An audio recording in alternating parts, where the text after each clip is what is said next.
बिस्मिल्लाहिर्रहमानिर्रहीम। टाठियो बच्चों, अस्सलाम वालेकुम वरहमतुल्लाहि वबरकातुहू। रात पोर अस सबक महाराजा गुलाब सिंह। आज करो अस अमिक सवाल। गोडनुक सवाल छु, महाराजा गुलाब सिंह कर तो कत जाव। महाराजा गुलाब सिंह जाव 1792 ईस्वीस मज अंदरवाह गामस मज। तो अंदरवाह गाम छु जमिस मज। छसा ठीक। इथे पठन छु ब्याक सवाल, गुलाब सिंह क्युत शुर ओस। गुलाब सिंह क्युत ओस? सेचुल शुर। सेचुल शुर। इथे पठ त्रीम सवाल, गुलाब सिंह कर बन्याव कशीर हुंद राज। गुलाब सिंह बन्याव कशीर हुंद राज कर 1846 ईस्वीस मज बन्याव गुलाब सिंह कशीर हुंद राज। इथे पठ ब्याक सवाल, गुलाब सिंह कर गुजरो, यानी कि यम दुनिया कर गौ सह। छसा ठीक। गुलाब सिंह गुजरो 1858 ईस्वीस मज। ठीक। अमे पतन पैराग्राफ दिथ तुम वो पैराग्राफ पढ़ लिखो सवालन हंद जवाब। अस परो पैराग्राफ। गुलाब सिंहन ओन रियासत मज अमन। तम बहनो मुख्तलिफ इलाकन हज सारे लड़ाई। अमन यन किन हुरियो कशीर मज सयाहन हुंद योन गछुन।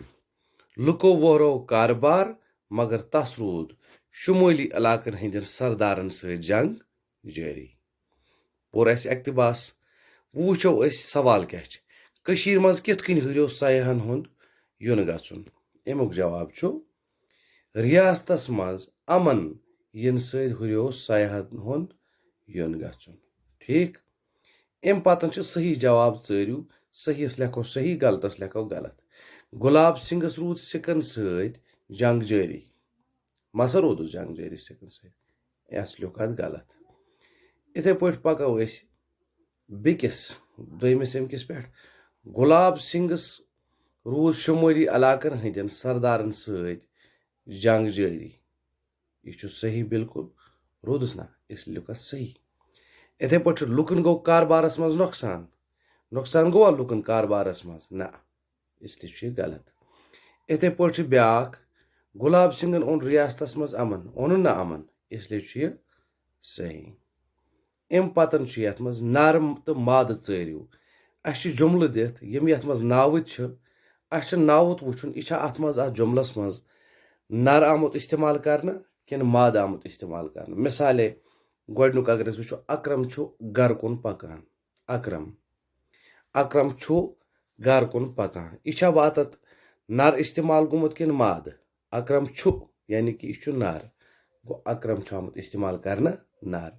इथे पठ कोचस मज छु हून बिहित। छु छु मतलब हून बिहित। छु क्या मतलब गो? नर गो। हून छु अत मज नर। इथे पठ यह वत स्कूल कन नेरान। यह वत छु अगर आसे तेल गयाव नर इस्तेमाल कोरमुत, चूंकि वत मोनस माद गो। यह वत यह माद, वत माद। इथे पठ ब्याक, हर टीरो टीरो करान। हर छु मा छु, हर तो सच पता लगान यह माद। छसा ठीक। हर अत मज माद। इथे पठन छु ब्याक, दोद छु म्यूठ। छु दोद छ मीठ मई। शाबाश। इसलिए यह दोद छु म्यूठ। छु मतलब दोद छु अतत नावुत, तो छु सच पता लगान यह नर आमुत इस्तेमाल करना।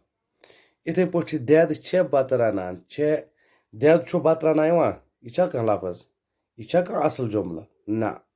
देद छे बत रनान यानी कि देद छ मोनस, यह माद। देद माद। छसा ठीक। तो अथ सत वोत इस कोशर ओस तुहुंद यह वोत अंद। तो अत मज रूद नु तोह कहीं सिलेबस युस तोह करने रूद। अलबत्ता अख कथ वन बह, कापियन करो मेंटेन असल पढ़ बनजो। यम जे तोह वन तह किल काल बास, मुश्किलात बासे, परेशान गसन जरूरत कहीं। तुम हेकु मे कॉल कर, तुम हेकु मे व्हाट्सएपस पे लिखित तह कर यम बह और बह दिम नजर कम कम कॉपी बनम, कमिस कमिस मुश्किलात आमुत कॉपी बनानस मज। तो इंशाअल्लाह ताला सो करो दूर। अलबत्ता मेहनत करने जरूरत। تہٕ اِمتحانَس تانٮ۪تھ چھُ یہِ کَرُن پوٗرٕ پٲٹھۍ پرٛٮ۪پِیَر بِہِو اللہ تعالیٰ ہَس حوالہٕ